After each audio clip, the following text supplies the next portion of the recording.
চতুর্থ মাসটা হলো বর্তমানে আরেকটা মাস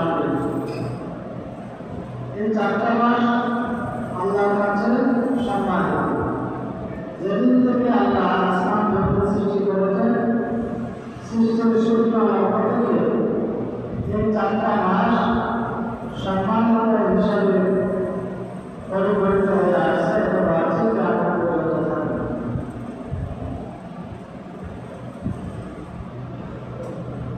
দ্বিতীয় নম্বর বৈশিষ্ট্য, এই মাসটাকে আল্লাহ রাসূল সাল্লাল্লাহু আলাইহি ওয়াসাল্লাম শাহরুল্লাহ, আল্লাহর মাস হিসাবে অভিহিত করেছেন। আল্লাহর মাসটা সব আল্লাহ, কিন্তু স্পেশালি মুহাম্মদ মাসটাকে আল্লাহ রাসূল শাহরুল্লাহ বলেছেন, আল্লাহর মাস বলেছেন। কারণ হলো তার মধ্যে তাৎপর্য রয়েছে। আল্লাহর মধ্যে কোনো কিছু সম্পর্ক করার মধ্যে ওই বস্তুর বিষয় তার মর্যাদার সম্মান ফজিলত প্রচুর। আল্লাহ এমন কোনো কিছুকে নিজের দিকে সম্পাদিত করেন না যার কোনো সম্মান নাই, মর্যাদা নাই। যাই সম্মানিত আল্লাহ তাকে আল্লাহ সম্মানিত করেছেন এবং আল্লাহকে সম্মানিত করার দ্বারা তারা সম্মানিত হয়েছে।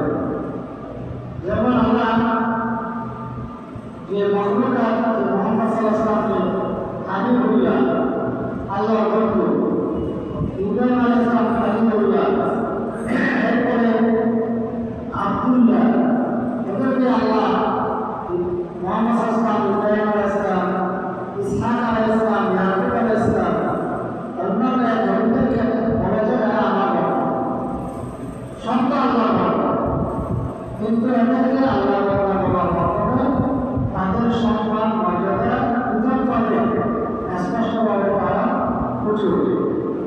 সেই হিসেবে সব মাস আল্লাহ, কিন্তু মহারম মাসকে আল্লাহকে সম্পর্কিত করার কারণে মাসটা স্পেশাল একটা মর্যাদা সম্মান স্পষ্ট হয়ে যায়।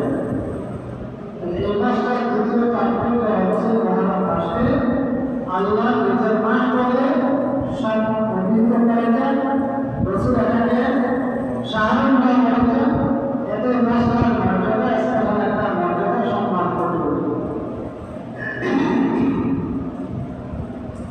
3 নম্বর তাৎপর্য, এই মাসের একটা দিন আশুরা, 10 মুহররম, মুহররমের 10 তারিখ একটা ঐতিহাসিক দিন মুসলমানদের মধ্যে। অনেক দিনের ঐতিহাসিক ঘটনা এই দিনটার মধ্যে সম্পর্ক হয়েছে। এই দিনে রোজা রাখা রাসূল মুস্তাহাব ঘোষণা দিয়েছেন। রাসূল সাল্লাল্লাহু বলেন, আফদাল সিয়ামে বা'দা রমজান শাহরুল্লাহিল মুহাররম ওয়া আফদালুস সালাতি বা'দাল ফারিদা সালাতুল লাইল, রাওয়াহু মুসলিম। আল্লাহ রাসূল বলেন, রমজানের পরে সর্বোত্তম রোজা হলো যে আশুরার রোজা, মুহররম মাসের 10 তারিখের রোজা। আর ফরজ নামাজের পরে সবচেয়ে মর্যাদাপূর্ণ নামাজ হচ্ছে তাহাজ্জুদের নামাজ। আবু ইসমাইল আল-মাহদী একজন বড় আলিম, তিনি তার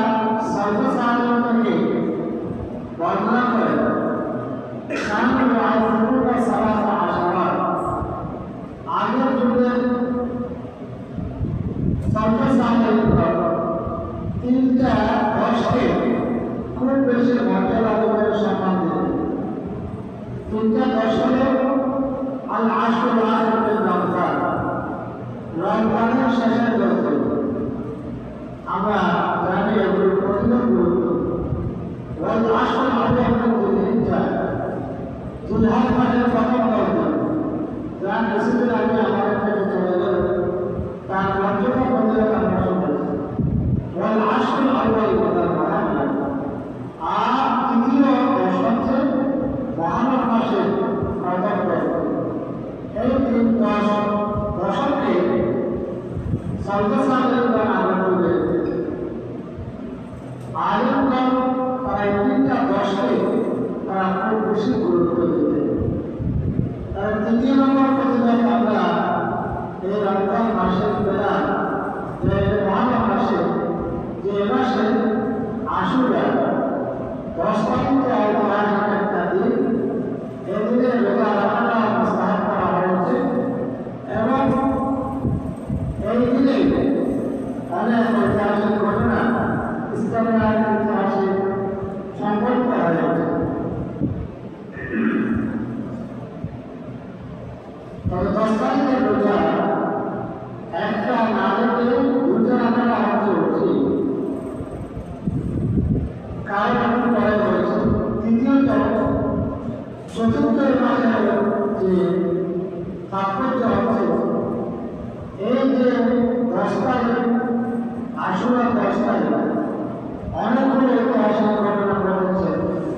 তার মধ্যে অন্যতম ঘটনা হল একটা আল্লাহ রাব্বুল আলামিন এখানে সত্যের বিজয় দান করেছেন, মিথ্যাকে ধ্বংস করেছেন।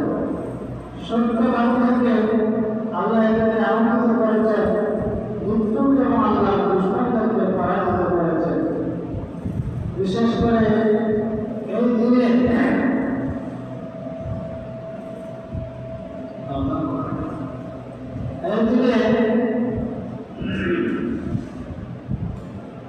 হযরত মুসা আলাইহিস সালামকে আল্লাহ ফেরাউনের অত্যাচার নির্যাতন থেকে আল্লাহ মুক্তি দিয়েছেন। সুবহানাল্লাহ।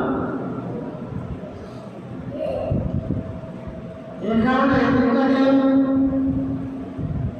ইহুদিরা তারা সম্মানিত দিন হিসাবে তারা উদযাপন করতে পালন করত, যা প্রমাণিত হয় আল্লাহ রাসূল সাল্লাল্লাহু আলাইহি সাল্লাম মক্কা থেকে যখন মদিনায় হিজরত করলেন, শুধু দেখতে পেলেন যে ইহুদিরা সেই পূজা করছে। তখন রাসূল সাল্লাল্লাহু আলাইহি সাল্লাম তাদের থেকে জানতে চাইলেন, আজ তোমরা কেন রোজা রাখো, তার কারণটা কি? তখন ইহুদিরা উত্তর দিল, আজ এমন একটা দিন, এটা আমাদের জাতীয় দিন। এই দিন আল্লাহ রাব্বুল আলামিন আমাদের নবী এবং আমাদের কওম বা আমাদের জাতিকে আল্লাহ রাব্বুল আলামিন ফেরাউনের অত্যাচার নির্যাতন থেকে আল্লাহ মুক্তি দিয়েছিলেন। আর ফেরাউন তার দলবল সহ আল্লাহ ফেরাউনের দলবল সহ মূল দরিয়াতে আল্লাহ ডুবে মারেছিলেন। তার শুকরিয়া স্বরূপ এই দিনে আমরা রোজা রাখি। সুবহানাল্লাহ। আল্লাহ রাসূল সাল্লাল্লাহু আলাইহি ওয়াসাল্লাম তখন তিনি বললেন, মুসা আলাইহিস সালাম আমার ভাই, তার উপর আল্লাহর করুণা হয়েছে, শুকরিয়া স্বরূপ তিনি রোজা রেখেছেন। ভাই হিসাবে আমার দায়িত্ব হচ্ছে শুকরিয়ায় অংশগ্রহণ করা। তিনি নিজে রোজা রাখলেন, এরপরে মুসলমানদেরকে রোজা রাখার নির্দেশ দিলেন। সাথে সাথে তিনি বললেন, আগামী বছর যদি আমি জীবিত থাকি তাহলে তার সাথে আরেকটা রোজা রাখবো, যাতে তোমরা তার সাথে আরেকটা রোজা রাখো, যাতে ইহুদিদের সামঞ্জস্য হয়ে না যায়। এই হাদিস দ্বারা আমরা প্রমাণ পেলাম, আমাদের সাথে স্পষ্ট হলো যে আশুরা মহারমের 10 তারিখটা সে অনেক আগ থেকে এটা পালিত হয়ে আসছে। এ সম্পর্কে আগামী দিনে বিস্তারিত আলোচনা হবে ইনশাআল্লাহ। তাই মুসা আলাইহিস সালাম তার কওম সহ আযাব পেয়েছিলেন, তারা অত্যাচার নির্যাতন থেকে। এটা হাদিস দ্বারা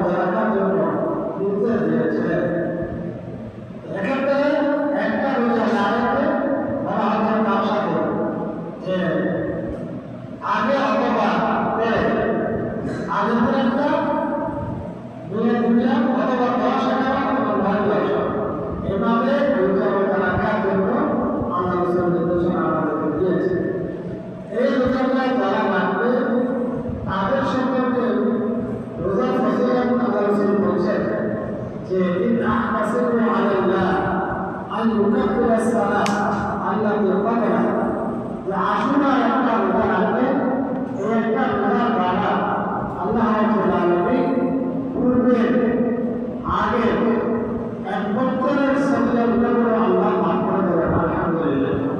এই একটা রোজা দ্বারা বিগত এক বছর আমরা যতগুলো আমার জীবনে সওয়াবগুলো হয়েছে সমস্ত সওয়াবগুলো আল্লাহ রাব্বুল আলামিন মাফ করে দেবেন সুবহানাল্লাহ আলহামদুলিল্লাহ।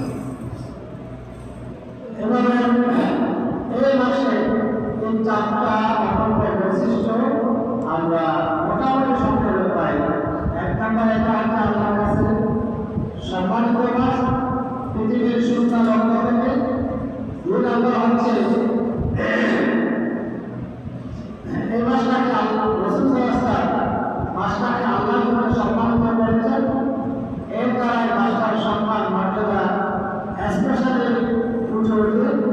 তিন নম্বর এই মাসে যে রোজা রাখা হয়েছে 10 তারিখ রোজা রাখাটা মুস্তাহাব। চতুর্থতে এই মাসে অনেক ঐতিহাসিক ঘটনা ঘটেছে যেগুলো অত্যন্ত গুরুত্বপূর্ণ বিষয়। বিশেষ করে প্রথমত যে মাসের 10 তারিখ আল্লাহ রাব্বুল আলামিন মুসা আলাইহিস সালামকে ফেরাউনের অত্যাচার নির্যাতন থেকে আল্লাহ মুক্তি দিয়েছে।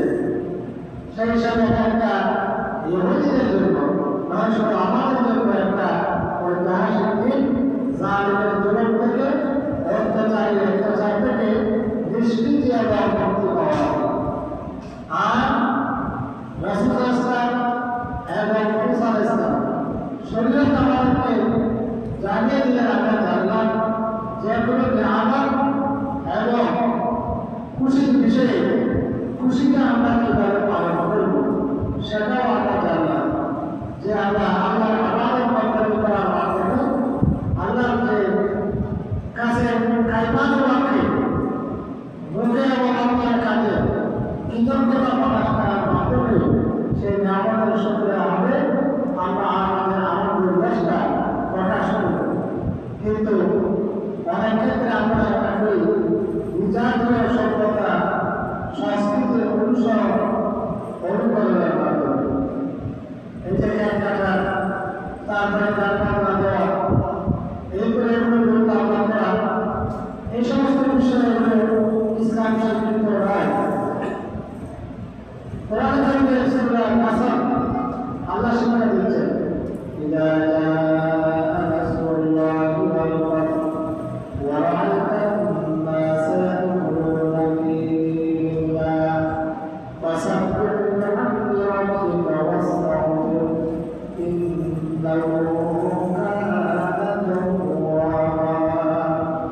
যে যখন তোমার ইযা জাআ নাসরুল্লাহ যখন আল্লাহ সাহায্য আসবে বিজয় আসবে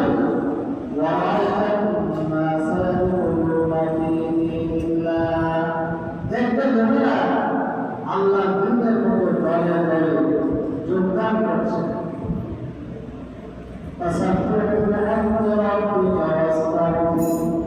তখন তুমি আনন্দ উল্লাসে ধূম ধাপনা দিয়ে আনন্দের কাছে উঠবে না, বরং তুমি তখন তুমি তোমার প্রভুর প্রশংসায় তাসবিহ পাঠ করো এবং তার কাছে ক্ষমা প্রার্থনা করো।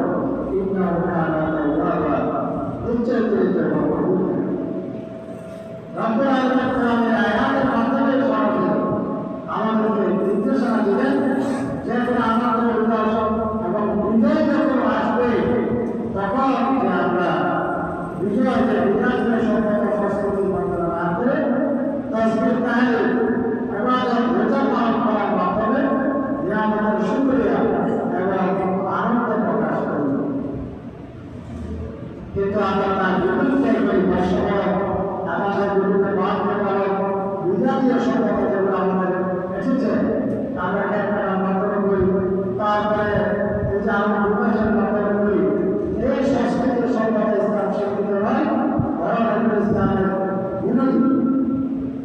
আল্লাহ তাআলা বলেছেন ওয়াজআলনাকুম হুনাসারা তুতাবাক্কুনহুম ইয়া মুসলমানদের দেশে সবাই এখন ইহুদি আর নাসারা সবাই চাল চলনের বাইরে করে তোমরা কি এক মুসলমান ইহুদ জানে ঘৃণা করো।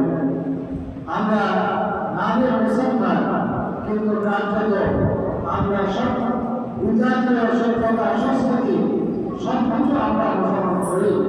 এই জন্য মুসলমানরা আমাদের থেকে যে অব্যাহত করতে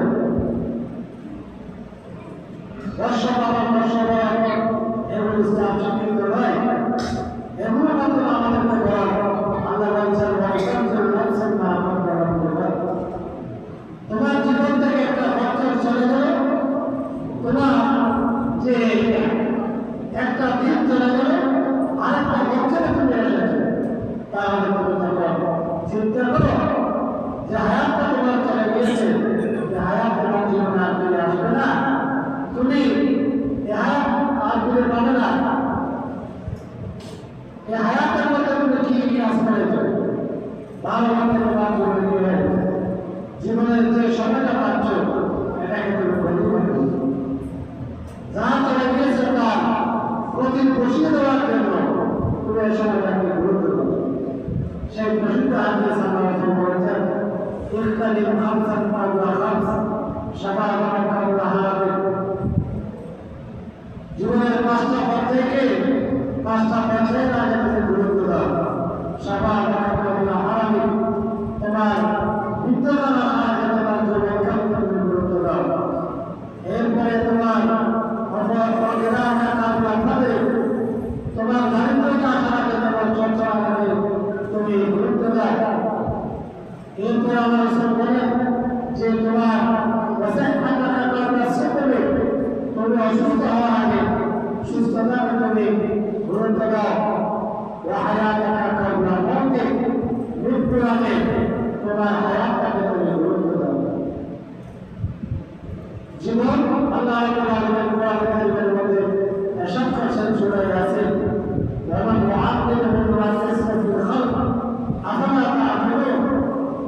আমি যাকে হায়াত নেই তার জীবনের মধ্যে তার ঘটনার মধ্যে আমি পরিবর্তন এনে শিশুকাল থেকে আমি তাকে বাল্যকাল, বাল্যকাল থেকে তাকে যৌবনকাল, যৌবনকাল থেকে আমি তাকে বৃদ্ধকাল, তারপরে আমি তার এরপরে আবার তাকে কবরে দিয়েছে।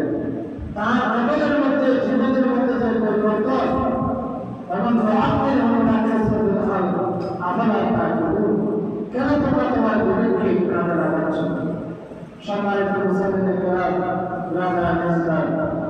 আরেকটি বছর হিসাবে আমাদের জীবন থেকে যে একটা হায়াতের আরেকটা হায়াত এই বছর শেষ হয়ে গেল, এই হায়াত আর পাওয়া যাবে না।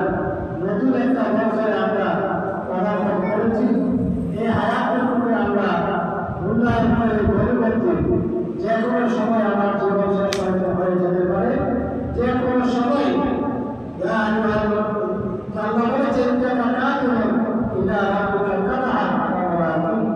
তুমি খুব দ্রুত তুমি চলে যাচ্ছ তোমার কবর থেকে, তোমার কবর সাথে তোমাকে খুব দ্রুত সাক্ষাৎ করতে হবে।